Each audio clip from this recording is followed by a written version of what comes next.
Hi అండి. అందరికీ నమస్కారం. Welcome to my channel. ఈ వీడియోలో ఇప్పుడే అందిన వార్త జగన్ బిగ్ ప్లాన్ అండి. ఇక బాబు పని అయిపోయింది. పూర్తి వివరాలేంటి వీడియోలో తెలుసుకుందాము. వీడియోని ఎక్కడైనా స్కిప్ చేయకుండా ఎండ్ వరకు చూడనప్పుడు పూర్తి ఇన్ఫర్మేషన్ అర్థమవుతుంది. వీడియో చూస్తున్న ప్రతి ఒక్కరు వీడియోని అయితే ఒక లైక్ చేయండి. అలాగే వీడియోని తోటి మిత్రులతో అయితే షేర్ చేయడానికి ప్రయత్నం చేయండి. కొత్తగా మన ఛానల్ చూస్తున్నవారు దయచేసి మన ఛానల్ అయితే సబ్స్క్రైబ్ చేసుకోండి. దీని ద్వారా నేను చేసే లేటెస్ట్ వీడియోస్ అన్ని మీ వరకు రీచ్ అవుతాయి. ఆలస్యం చేయకుండా వీడియోలోకి అయితే వెళ్ళిపోదాము. ఎన్నికల్లో ఓడిన తర్వాత జగన్‌లో మార్పు కనిపిస్తోంది. అధికారంలో ఉన్న సమయంలో పార్టీ ప్రజలతో దూరం పెరగడం జగన్ ఓటమికి ఒక కారణంగా అయితే విశ్లేషణలు ఉన్నాయి. ఇప్పుడు జగన్ పార్టీ నేతలతో సమావేశాలు నిర్వహిస్తున్నారు. మీడియా సమావేశాల్లో మాట్లాడుతున్నారు. వచ్చిన వారికి సమయం కేటాయిస్తున్నారు. ఇదే సమయంలో మరోసారి జగన్‌తో కలిసేందుకు ప్రశాంత్ కిషోర్ ముందుకు రావడం సంచలనంగా మారుతోంది. రాజకీయ వ్యూహకర్త అయిన ప్రశాంత్ కిషోర్ పేరు మరోసారి ఏపీ రాజకీయాల్లో చర్చగా మారుతోంది. 2019 ఎన్నికల ముందు జగన్ కోసం అయితే ప్రశాంత్ కిషోర్ వ్యూహకర్తగా అయితే వ్యవహరించారు.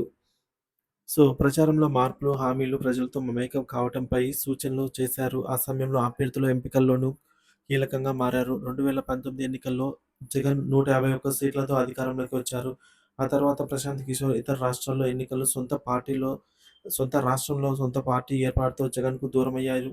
ఆ తర్వాత నాడు ప్రశాంత్ కిషోర్‌తో కలిసి జగన్ కోసం పనిచేసిన రిషిరాజ్ సింగ్ వైసీపీ కోసం తాజా ఎన్నికల వరకు అయితే తన టీమ్‌తో పనిచేశారు.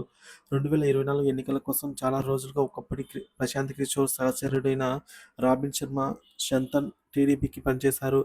చంద్రబాబు ఎన్నికల ప్రచారం వ్యూహాలను సూచించారు. అయితే జగన్ గెలుపులో 2019లో కీలకంగా పనిచేసిన ప్రశాంత్ కిషోర్ టీడీపీ అధినేత చంద్రబాబు ఆహ్వానం మేరకు అమరావతికి వచ్చి సమావేశమయ్యారు. హైదరాబాద్ కేంద్రంగా సమావేశాలైతే జరిగాయి. జగన్‌కు వ్యతిరేకంగా మీడియాలో ఇంటర్వ్యూలు ఇచ్చిన ప్రశాంత్ కిషోర్ ఏపీ ఎన్నికల్లో జగన్ దారుణంగా ఓడిపోతారని జోస్యం చెప్పారు. ల్యాండ్ టైటిలింగ్ యాక్ట్, మద్యం గురించి కూటమి ప్రచారం వెనుక ప్రశాంత్ కిషోర్ ఉన్నారు అనే వాదన ఉంది. ఇక ఎన్నికల్లో ఓటమి తర్వాత జగన్‌కు మద్దతుగా పనిచేసిన ఐపాక్ టీమ్ ప్యాకప్ అయిపోయింది.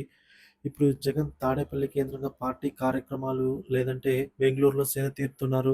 ఈ సమయంలోనే జగన్‌కు సన్నిహితంగా ఉండే ఒక జాతీయ నేత సూచనతో తిరిగి ప్రశాంత్ కిషోర్‌నైతే వైసీపీ కోసం పనిచేయాలని సూచన వచ్చింది. జగన్ వద్దు ఈ ప్రతిపాదన జగన్ వద్దకు ఈ ప్రతిపాదన రాగా అందుకు జగన్ సుముఖంగా లేరు అని పార్టీ నేతలు సమాచారం. ఈ సమయంలోనే జగన్‌ను కలిసేందుకు ప్రశాంత్ కిషోర్ ప్రయత్నం చేస్తున్నారని తెలుస్తోంది.